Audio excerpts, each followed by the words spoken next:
আসসালামু আলাইকুম বন্ধুরা, আজকে আমাদের গন্তব্য গুলিয়াখালী সমুদ্র সৈকত।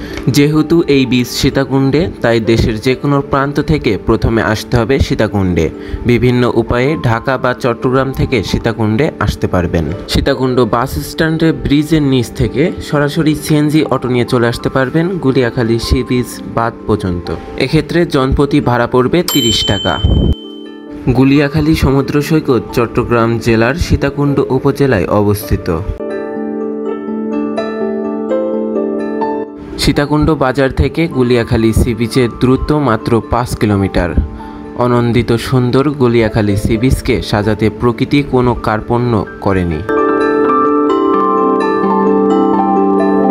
একদিকে দিগন্ত জোড়া সাগর জলরাশি, অন্যদিকে কেওড়া বন এই সাগর সৈকতকে করেছে অনন্য। কেওড়া বনের মাঝ দিয়ে বয়ে যাওয়া খালের চারিদিকে কেওড়া গাছের শ্বাসমূল লক্ষ্য করা যায়।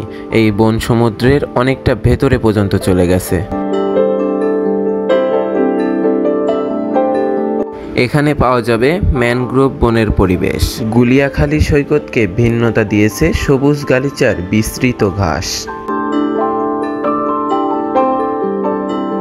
সাগরের পাশে সবুজ ঘাসের উন্মুক্ত প্রান্ত নিশ্চিতভাবে আপনার চোখ জুড়াবে।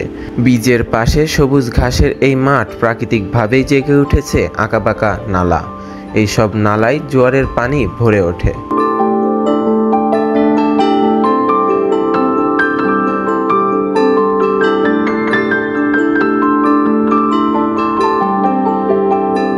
চারপাশে সবুজ ঘাস, তার মধ্যেই ছোট ছোট নালায় পানিপূর্ণ এই দৃশ্য যে কাউকে মুগ্ধ করবে।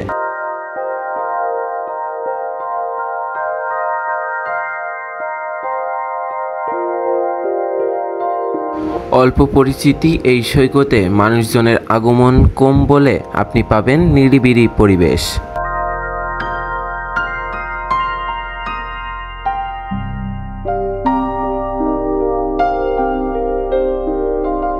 এই সৈকতের চারপাশে সবুজ ঘাস আর তার মধ্যে ছোট ছোট নালায় পরিপূর্ণ এই দৃশ্য যে কাউকে মুগ্ধ করবে।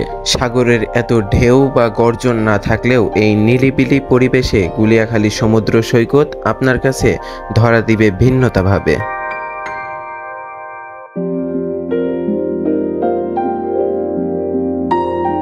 সীতাকুণ্ডের খুব কাছে হওয়ায় গুলিয়াখালী সমুদ্র সৈকতে যাওয়া আসা ও দেখার পরেও হাতে থাকবে অনেকটুকু সময়। এই সময়ে আপনি চাইলে সীতাকুণ্ডের আশেপাশে আরও অনেক দর্শনীয় স্থান ঘুরে দেখতে পারবেন।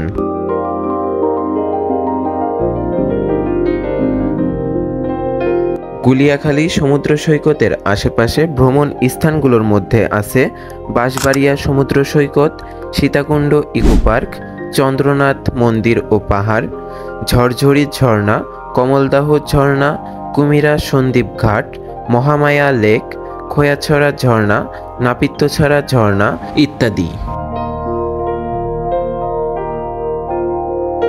আপনার সময় ও কি দেখার ইচ্ছা সেই অনুযায়ী সাজিয়ে নিতে পারবেন আপনার ভ্রমণ পরিকল্পনাটি।